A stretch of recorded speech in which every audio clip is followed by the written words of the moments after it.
house is burning, but we're still sitting in the glow.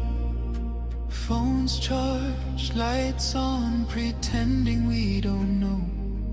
But the forest is silent, the river's running low, and the flame on our plates is the strongest fire we throw. Put out the fire, put out the fire. Echoes and rise, this is your hour. 7 boundaries broken, the earth pushed past the line. Climate, land, species, fresh water, chemicals, nutrients, oceans in decline. Not danger, disaster in real time. Put out the fire, ooh, put out the fire. Metaphorians rise, this is your power. And here in India, one truth stands the same. Milk is not just milk, dairy feeds the flame. Cows and methane, fields and forests turn to grain. Politics, culture, carbon, all wired to the same chain. Every cup of curd is heat in the air, every block of butter is a forest repair. It's not a small habit, it's a planetary affair. Put out the fire, put out the fire. Echoes and rise, this is our hour. Energy fixes half the hurt, Dr. Rao made that clear. But food fixes the other half, the half that's burning here. Change the plate, change the land, change the future's atmosphere. Put out the fire, put out the fire. Metaphorians unite, this is your choir. Every millet, every fruit, every sapseed, every bean is water on the wildfire of a world we've never seen. Every oil-free bite is a river turning clean. This is not perfection, it's direction. Not pressure, but protection. A week of choices can cool a generation. A company's courage can ignite a nation. Put out the fire, ooh, put out the fire. Echoes and rise, this is your hour.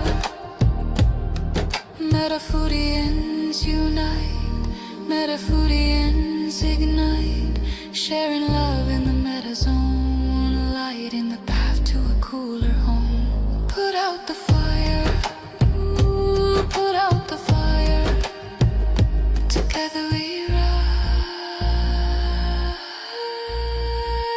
together we inspire.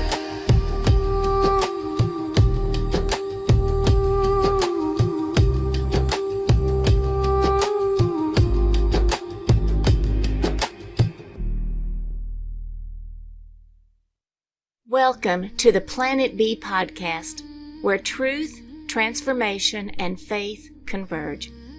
Join us as we flip the script on ecological despair, guided by Dr. Sailesh Rao's vision for a compassionate, rewilded vegan world.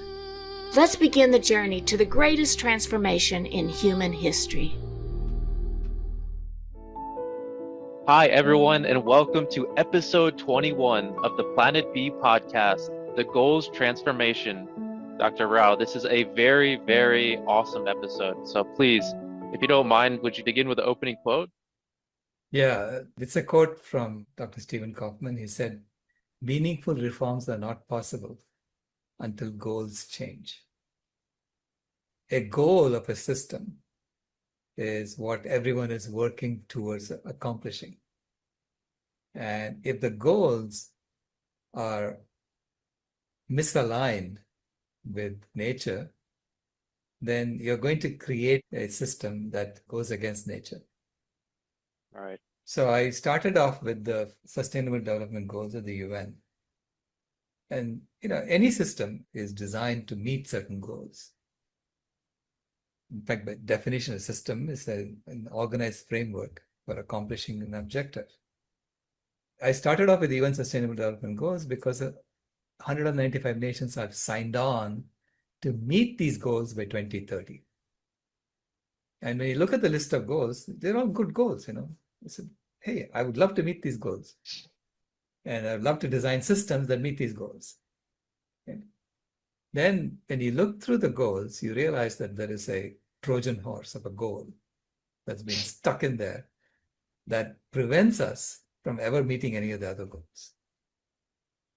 And Right. that is goal number 8, okay, economic growth. And you ask the question, if you meet the other goals, like no poverty, zero hunger, good health and well-being, these are goals 1, 2, and 3, and quality education, goal 4. So if you meet all these goals, do you care that the economy is growing? No. Nobody cares, right? You met the goals. Those are the real goals that you were supposed to meet. Right. Okay? If you meet these goals, nobody cares that this economy is growing. So why is that goal there? It was snuck in there so that everybody is pretending to meet all the goals by just growing the economy. That's the game we are playing. Okay? We're all looking under that light, the street light, for the key. And so that goal is put in there to deceive us. So deception is built into the system, right?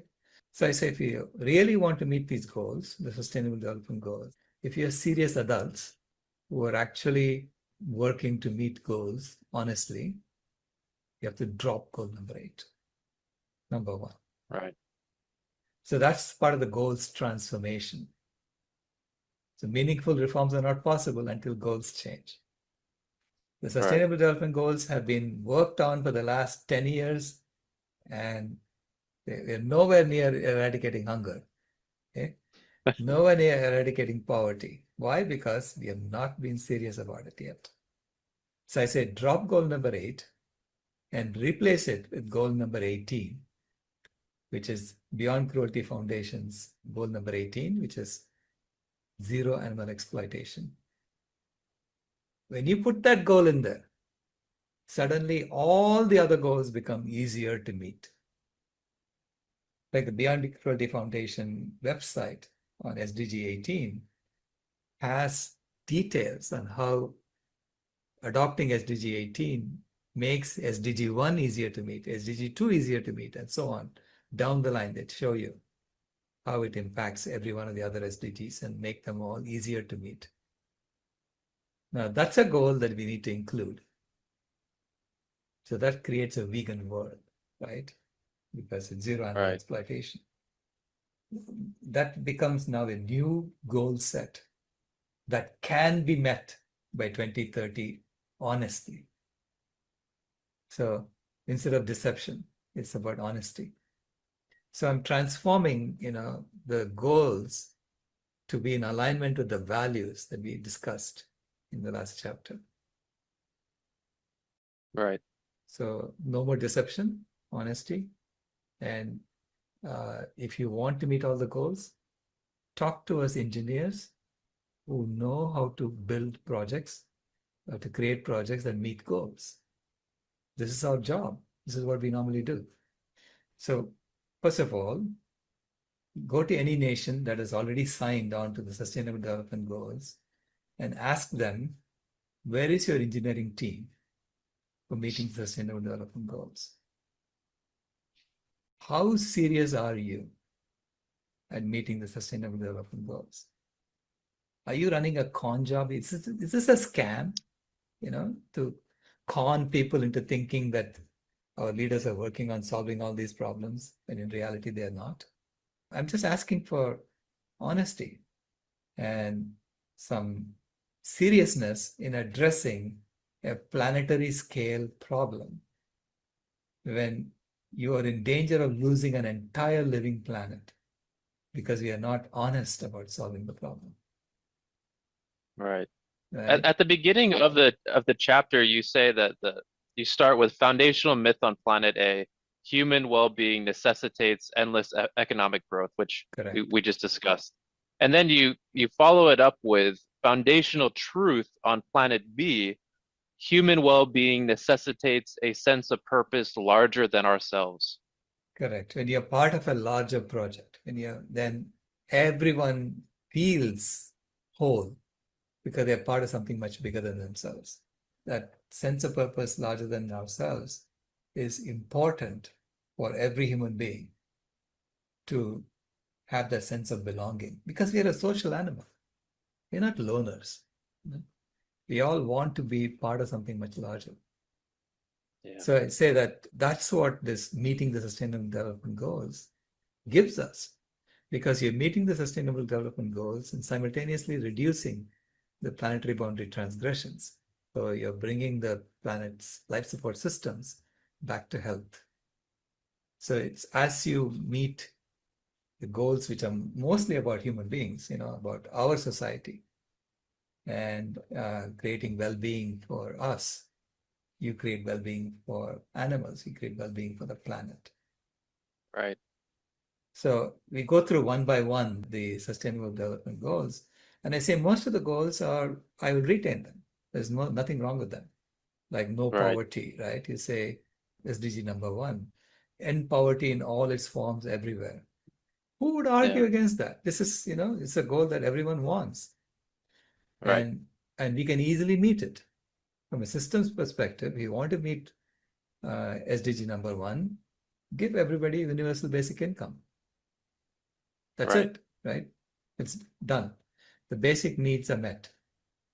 But then you have to have a currency system that's redesigned for this purpose. It cannot be based on the old model of creating currency in the form of loans.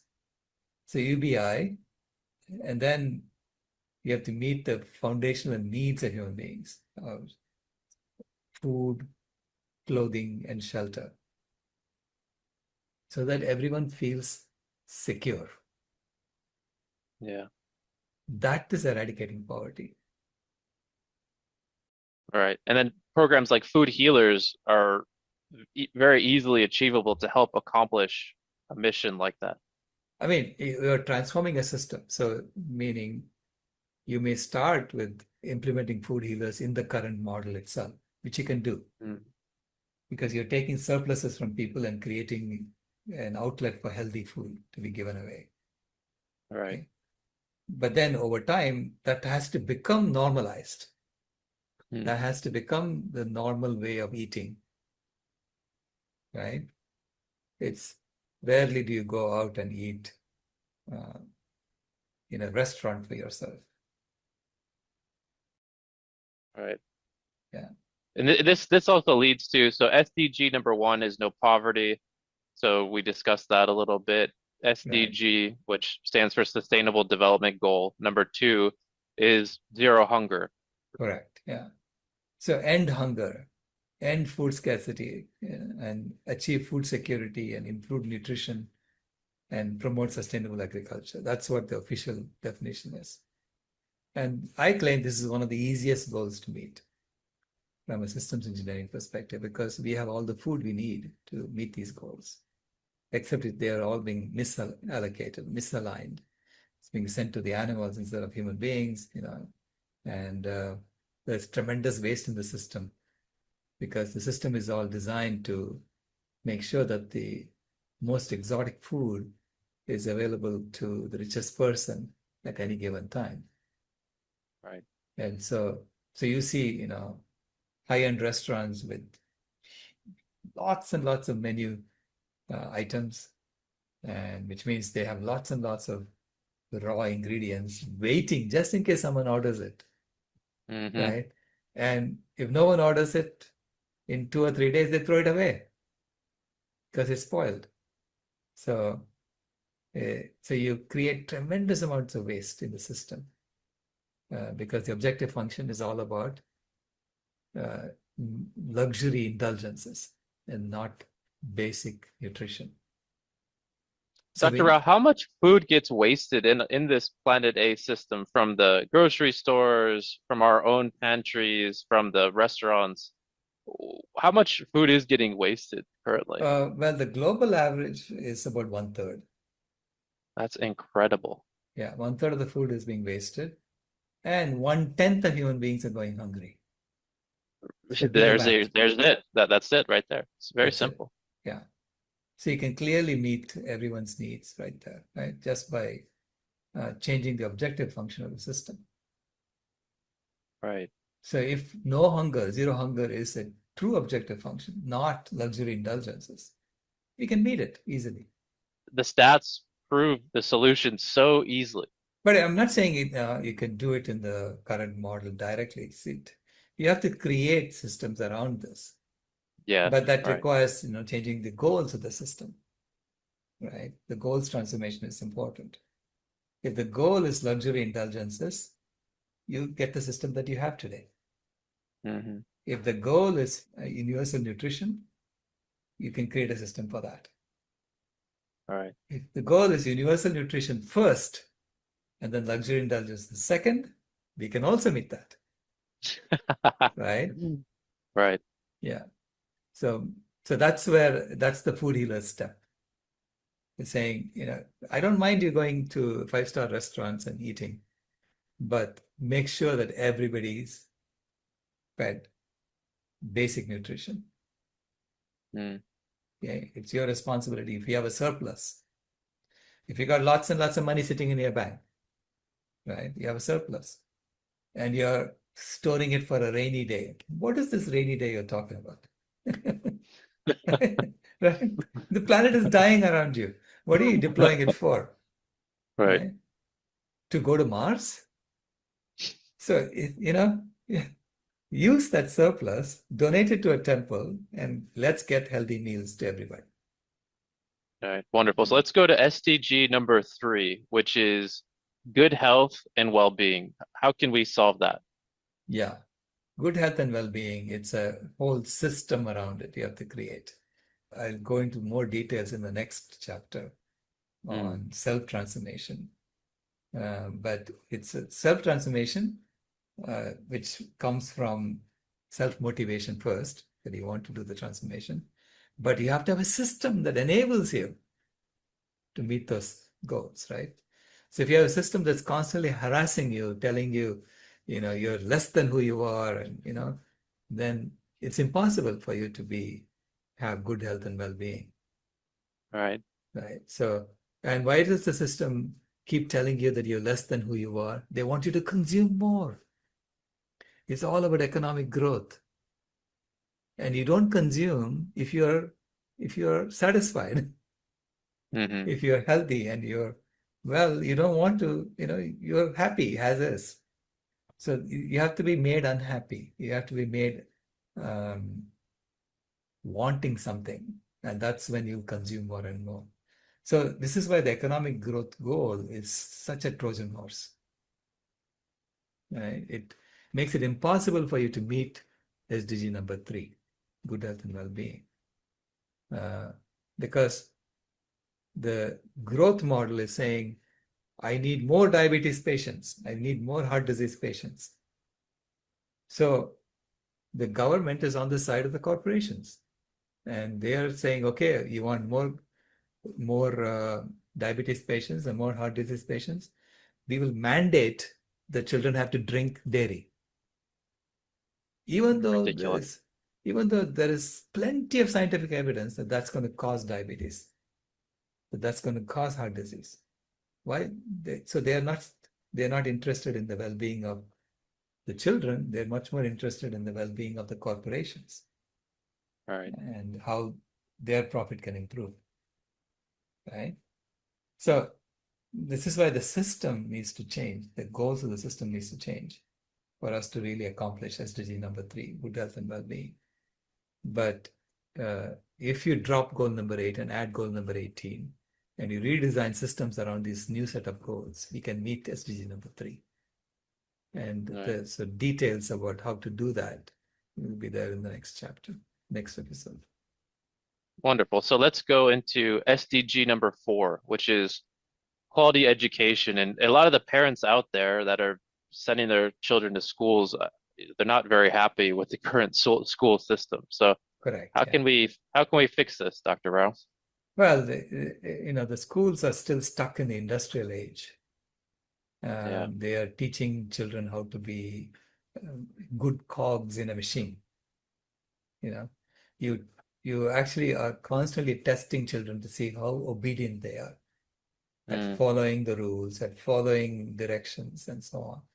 And only those who are very good at following directions get promoted to more and more and more. So you get PhD because you were disciplined enough to go get a master's. You got a master's because you were disciplined enough to go get a bachelor's degree. And right. the kids who were bored by all this, who really are very creative, they got dropped, right? They get less of a salary. So in essence, they're told, you're not worth it anymore for us to support. So we have created an education system that's funneling good industrial workers. So quality education is really about helping each one of us find our gifts, to hone our gifts, so that we can be very productive members in this collaborative that's healing the planet. So Do you have like a vision of what a school or educational institution would look like on Planet B? yeah, it would be much more self-directed. So every child has access to lots of resources and they can choose what they want to go learn. And learning is a lifelong process. So education should not be just, you get educated and then you get certified and then you get stuck in that job forever. Mm, That's not the model. The model is self-directed education. And of course, you get certifications for acquiring certain skills. And beyond that, it's you choose what other skills you want to get and how you want to contribute to the well-being of all. So it yeah, has that's to be wonderful. self-motivated and Mm, self-directed education. okay, so let's go on to SDG number 5, which is gender equality. Right. So achieve gender equality and empower all women and girls. That's the objective of the UN, SDG number 5. And I say, let's do it. Let's Yeah, do it honestly. Okay, let's do it. for So sure. Yes. yeah, yeah. Provide gender neutral opportunities for all to contribute to the well-being of the planet. So ultimately, the goal is the well-being of the planet, the well-being of all. Mm. Within that, everyone finds their role. It's kind of interesting because if we want gender equality, we need equality. So if we're Right. exploiting animals, we're already creating a system that is creating the inequality. Correct. Yeah. When we are exploiting animals, we are seeing them not as individuals, but as body parts. Yeah. Okay. And if you talk to feminists, that's exactly their complaint that they have about gender inequality. Women are being seen as body parts. So it's the same system. It's just objectifying the other, Yeah. whatever the other is. So it's the dominant class saying the subordinate class are all objectified. So gender equality is calling for equality across all human beings, regardless of gender identity. And that, once you grant equality across species identities, this is automatic. All right. Yeah, SDG number 6 is clean water and sanitation. correct. Yeah, so clean water and sanitation is really about creating closed cycles for human waste and making sure that the freshwater cycles of the planet are restored, because we have dammed the rivers and we have polluted the rivers with our runoffs from irrigation and so on. So when we go vegan and we restore forests, the freshwater cycles of the planet starts getting cleaned up again. They start getting restored again. And then we have to start undamming some of the rivers, returning water systems back to nature. Why? Because we have found other ways to tap energy. We don't really need to dam rivers anymore. As you restore forests, you will discover that there is fresh water available to you closer and closer. So you don't need to dam rivers and create artificial lakes and then have aqueducts, get water from there to wherever you're living. So you bring back the water table underground, so you can start using that. So it's repairing the water cycles of the planet. Sorry, that goes right into SDG number 7, which is the affordable and clean energy. Correct, yeah. SDG number 7 is to ensure access to affordable, reliable, sustainable, and modern energy for all. Now, Donella Meadows, in her analysis, had said that 99% of human activities today are unnecessary and wasteful. Okay. I don't know if it is that bad. She's saying only 1% of our activities are useful. But it is clear that once we transition to planet B, the amount of energy we need for human activities is going to decrease by an order of magnitude. Okay. And that energy can be supplied very easily by renewable energy and batteries for storing energy and making it available all day round. Because it's not such a big energy need. Okay. I mean, the amount of energy we waste is incredible because we are constantly trying to grow the economy. We're Right. constantly manufacturing more and more wants unnecessarily. Yep. So when you no longer have to do that and we are tapping into the Earth's energy sources for what we really need, we will discover that it automatically shrinks the energy infrastructure that we need. It makes an incredible amount of sense. So SDG number 8, I think we've covered this and we'll continue to cover this, but zero animal exploitation. Yeah, that's SDG number 18. And so drop SDG number 8 and replace it with SDG number 18. Right. That ensures that all animals, including humans, are not exploited for human purposes. As technology has rendered obsolete the necessity for animal use. We don't need to use animals for any purpose whatsoever. So SDG number 9 is industry, innovation, and infrastructure. Right, yeah. Build resilient infrastructure, promote inclusive and sustainable industrialization, and foster innovation. That's the official definition in the UN. And basically, it is to restore and stabilize the life support systems of the planet. Whatever industries we need to accomplish that objective, we need to foster those. And anything that was for luxury indulgences will slowly come into disuse because you don't need that anymore. Yeah. In planet B, we will have what we need, so we wouldn't want so much as well. Yeah, absolutely. Absolutely. And once we change our values, core values transformation, and we also heal ourselves, the self-transformation happens. A lot of this economy that has grown to be that big, that's causing such a huge impact on the planet, will automatically shrink because you don't need so much. Wonderful. So SDG number 10 is reduce inequalities. Right. Reduce inequalities within and among communities, so which is making sure that every community has access to the adequate resources. When you think of an engineering project, this is one of the first things that we normally do, is making sure that every team member feels like they have everything they need, that they feel like they are treated fairly. Okay. Otherwise, the team won't function well. All right. So if you want humanity to function well, to create this life force that is restoring the planet, we have to have a system where everyone feels like they're treated fairly. I mean, any corporation, you ask them, any engineering team that they have formed that has been successful had this characteristic in them. SDG number 11 is sustainable cities and communities. Make cities and human settlements inclusive, safe, resilient, and sustainable. Now, why are there cities today? Today, the overall objective is people congregate in cities to pool resources together, pool their intellectual abilities together to figure out how best to extract from the planet. we will still congregate in the climate healing phase, but we are congregating together to figure out how to restore the planet, Hmm. not how to extract from the planet. So I don't think you need such big cities anymore.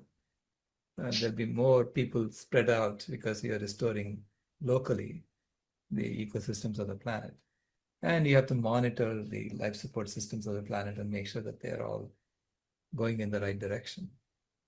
So I think cities will kind of morph on their own Mm. because you won't need to figure out how to make things bigger and bigger and bigger, which is what we are doing Right. today. Yeah. So SDG number 12 is responsible consumption and production. Correct. Yeah. Which comes automatically once you change the values and you change the system to meet those values. So ensure sustainable consumption and production patterns. There is a lot of re-education that needs to happen for that. For instance, I'm speaking to chemical engineers, telling them, look, we've had an era for the last 100 years or so where you're allowed to cook up any chemical you want and put it out there because we assumed that the earth was an infinite source for resources and infinite sink for waste. That's what the education system was based on. And now we know that we are pouring 220 billion tons of toxic chemicals into the environment every year. That's the equivalent My of goodness. 30 elephants per person per year. And the earth cannot sustain that. So this is one of the planetary boundary transgressions that is high risk of destabilizing the life support systems of the planet, which means you have to have a responsible design of systems that minimize the production of toxic chemicals that can be poured into the environment. And corporations have to be made to pay for it. If you pour something, you have to factor that into your costs. So this Right. is how you have to try and minimize the amount of chemical pollution that we pour into the environment. So that's responsible consumption and production. The next three kind of go together, so I'll just list them all. So Yeah. SDG number 13 is climate action. SDG number 14 is life below water. And SDG number 15 is life on land. Correct. And it turns out that climate action that resolves climate change, that heals the climate, will also restore life below water and restore life on land, because you have to first eliminate animal agriculture. So that's the first step that we need to do in climate action. That has to be done urgently, and then the fossil fuel use can be reduced in a nuanced fashion. That's how you deal with the Faustian bargain of fossil fuels. So this is why these three goals are all connected together. So Right. take urgent action to combat climate change and its impacts, simultaneously conserve and restore the oceans, rivers, and marine life, and then conserve and restore native ecosystems, combat desertification, halt and reverse land degradation, halt and reverse biodiversity loss. So all of these are together as one. So SDG number 16 is peace, justice, and strong institutions. Right. So peace, justice, and strong institutions, not peace at the barrel of a gun. We need to center true wisdom in institutions and build inclusive societies with justice for all.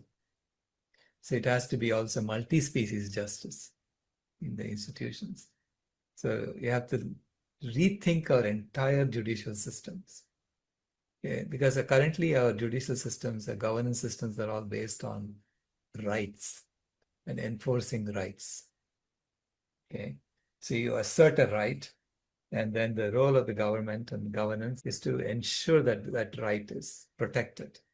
I think the emphasis should change towards fulfilling responsibilities, not acquiring rights.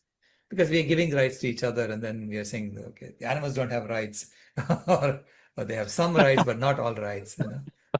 No, Right. you have a responsibility to the rest of life that we are trying to fulfill. So that's our overall objective. Within that, you say, how do you fulfill those responsibilities? How do you manage that?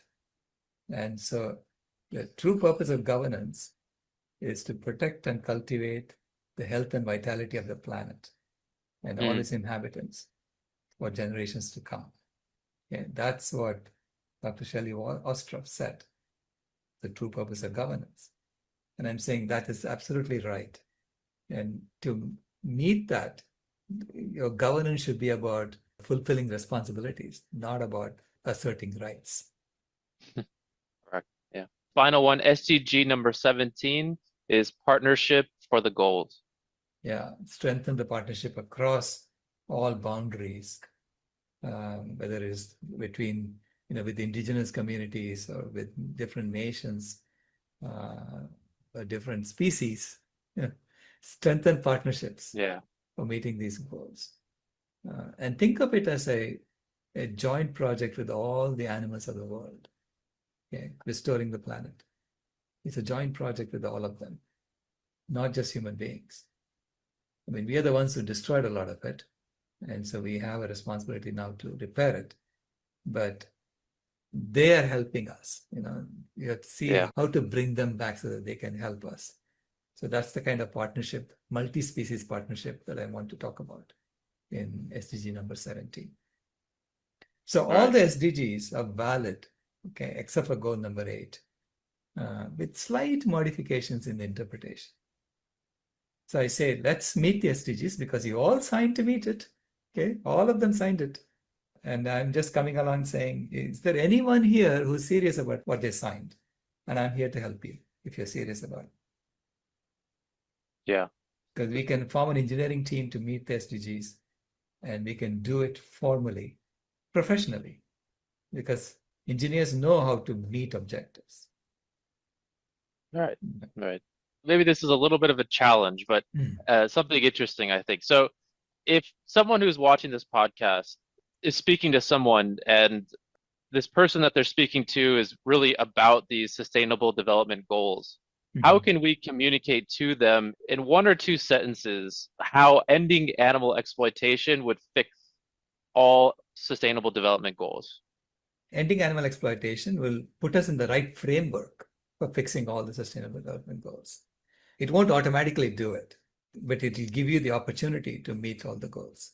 But without doing that, you'll be stuck in the old model, and you cannot possibly meet any of the goals. So there is a lack of seriousness when you say you're going to meet all the goals and simultaneously serve animal foods in conferences. Right. Yeah. It shows a lack of seriousness. So I'm saying, let us be serious about it, okay? The planet is dying in front of our eyes. Can we just get serious about solving the problem? And if you are, contact me and I'm happy to help. And I have lots of systems engineers, lots of other engineers who are willing to help, okay? If there is a serious project for doing this. Wonderful. Yeah. Just like what happened, I used the analogy of the Delhi Metro versus the Kolkata Metro. The Kolkata Metro was a mess. It was basically only, I think even today it has only 2 lines, one going north-south, one going east-west. But the Delhi Metro is now bigger than the London Underground in extent. It carries 50% more people than the London Underground. And everything works like a charm. And it was started in 1990s. And how did that happen so quickly? Because the engineers were allowed to do the project. Right. Okay, without interference. They were given an objective and given resources and said, go do it. And they did it. So I said, there are lots of engineers who are right now interested in helping create these systems. These are all systems that need to be designed and implemented. And has to be done with engineering integrity. All right. Awesome. So as we wrap up chapter 21, the goals transformation, is there any final message you'd like to share with our audience? I'm looking forward to implementing these goals seriously. Okay? And I'm looking forward to the day when the world gets serious about this, as opposed to just, pretending to do it. Right. And I think it's interesting too that if anyone is in communication with people who are interested in fixing the sustainable development goals, that you have written extensively on this. So it would be a good step to get them in touch with you.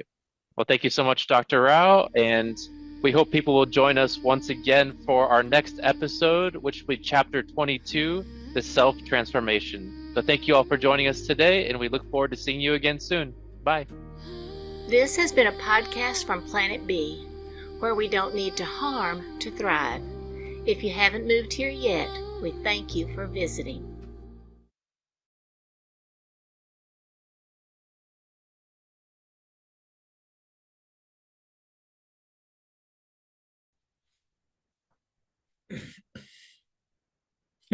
Brittany. I was wondering how wait, you're able to hear me, right? Okay. I was wondering if I know that we talked about it before, but I don't know, it seems it goes back and forth a lot where you say you want a vegan economy, then you say you don't want economic growth. So I kind of created an image and I was kind of wondering what your thoughts are on it. Sorry, I gotta put it in the chat.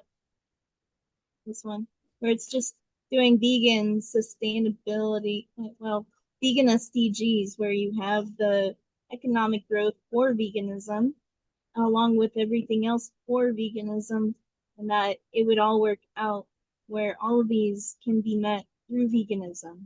Like, how come it's not this, but something else? No, I just rebel against the idea of growth as an objective. I completely rebel against it. I know you are all for it, but to me, it's not an objective. It's an outcome if it happens. I don't say, I want to grow something on a finite planet forever. Anyway, I know we have differences in philosophy on that, but that's okay. I don't want veganism to grow. I'm so confused. I don't want veganism to grow. I want veganism to grow because Okay. that's what, but that doesn't mean GDP grows, right? So people just say growth and then they just look at GDP as the measure and they want that to grow. And that I think is absolutely that's putting us all in the wrong framework. Well, I totally agree, though. You do want growth, and I think growth is good for the vegan direction. Well, I don't know what's going on. I guess I'm just gonna remain confused. Yeah, it's okay. Yeah, growth is good in the vegan economy. Veganism growing right now is good, but veganism also will eventually, that economy will also reach a stable state and stay. If it doesn't, it's also going to kill us.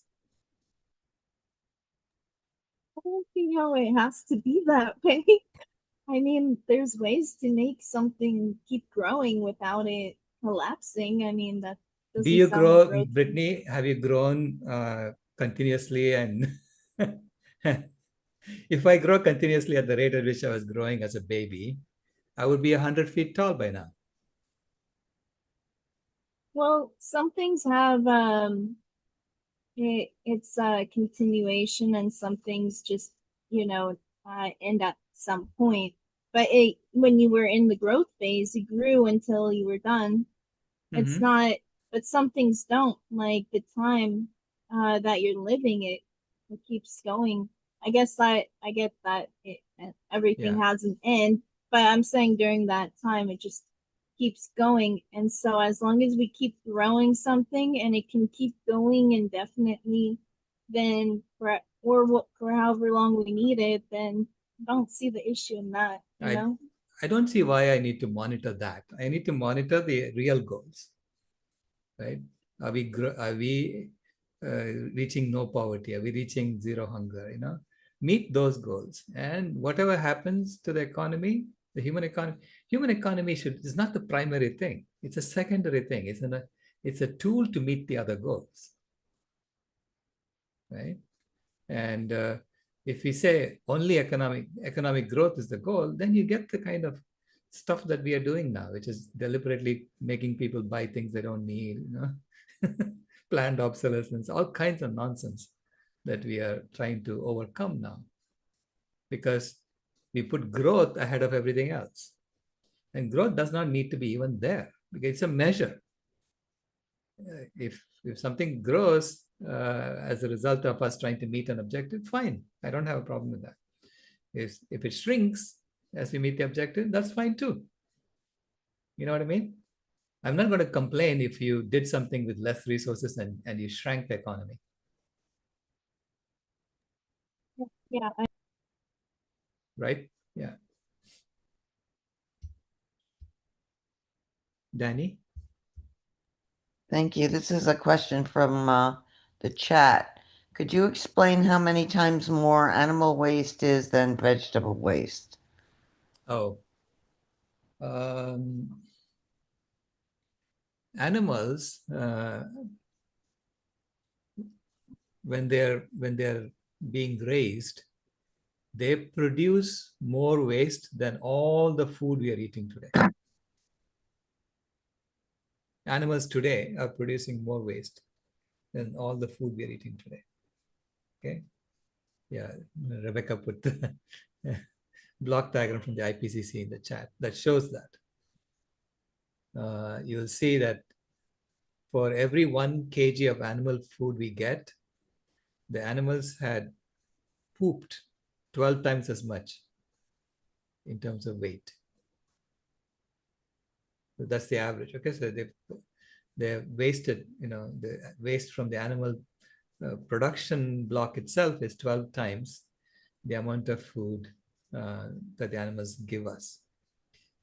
And the animals are only giving us 12% of the food we eat by weight. And so which means the animal waste is greater than the amount of total amount of food we are eating. Okay, that makes sense. Yeah. I was reading today about how some of these CAFOs export the manure to smaller farms with less regulation that they may own as well.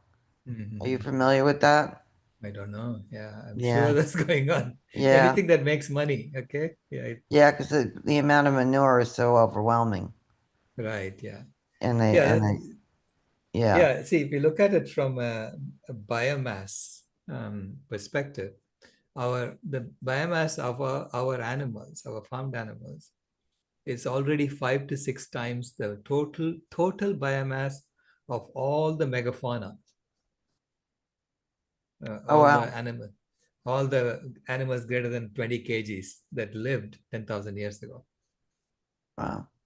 Okay, so which means nature had a system in which it was perfectly processing the waste of those animals.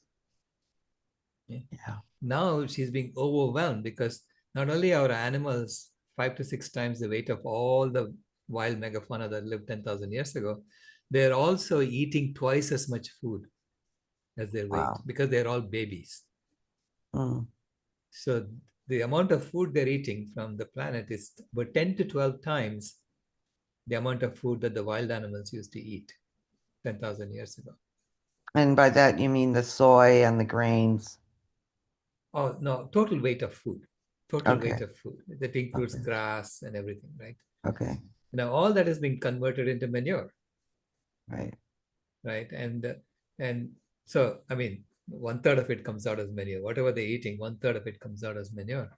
And that's too much manure for the system to process. That's why you're getting dead zones and all that, all over the place. Okay. Thank you. Yeah. Tammy?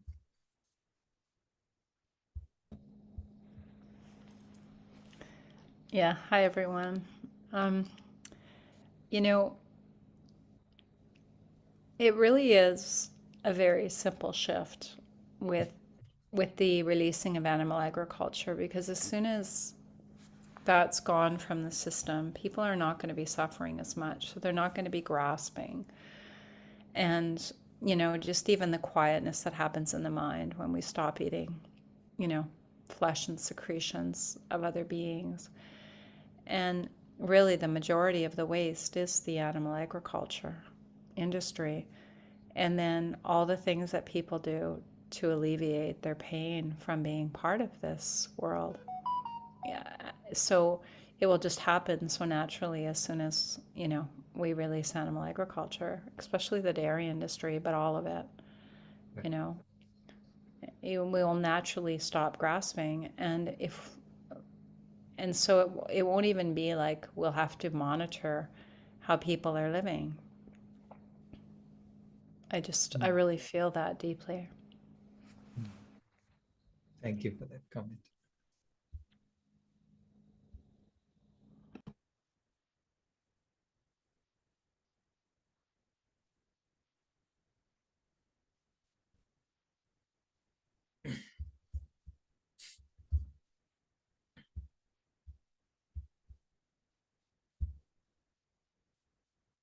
Go ahead, BJ.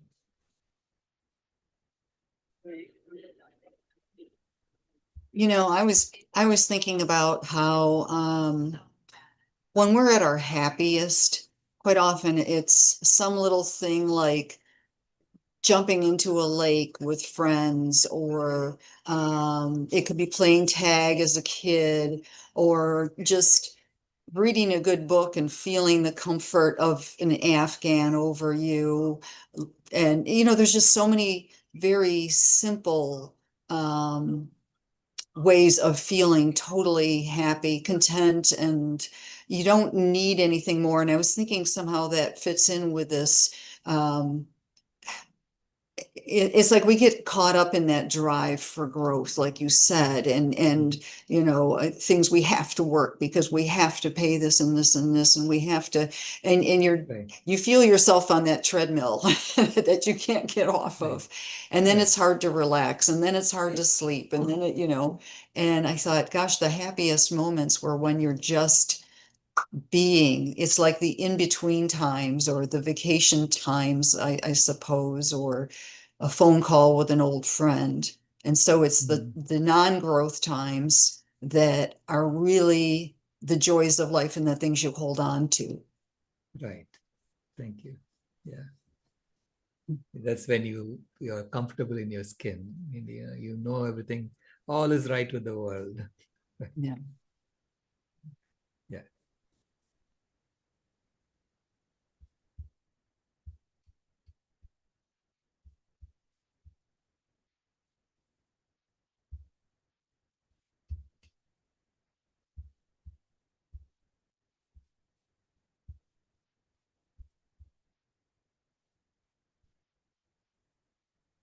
Okay.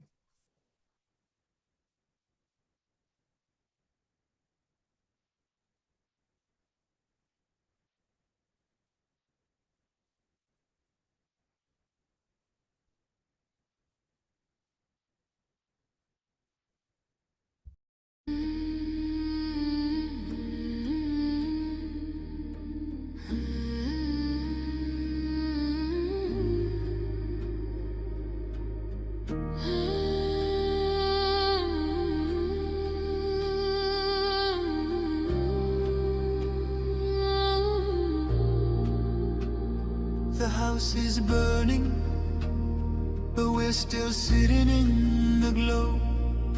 Phones charged, lights on, pretending we don't know. But the forest is silent, the river's running low, and the flame on our plates is the strongest fire we throw. Put out the fire, put out the fire. Echoes and rise, this is your hour.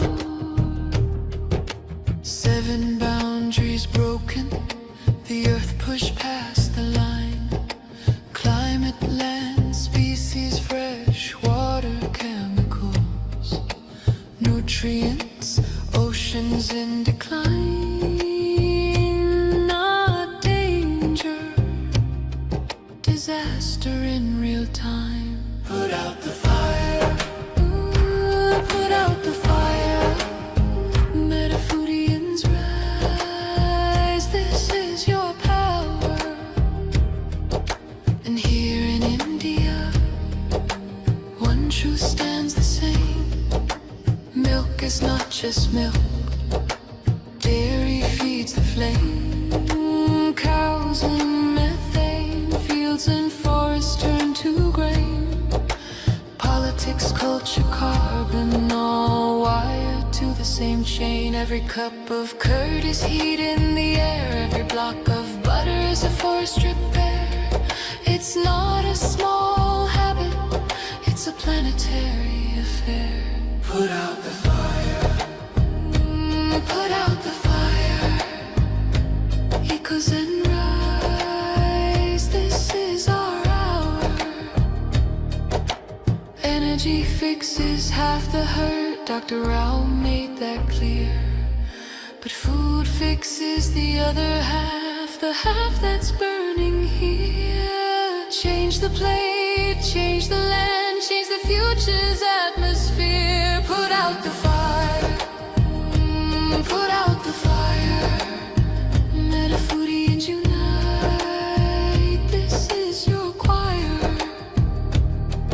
Every millet, every fruit, every sapsy, every bean is water on the wildfire of a world we've never seen.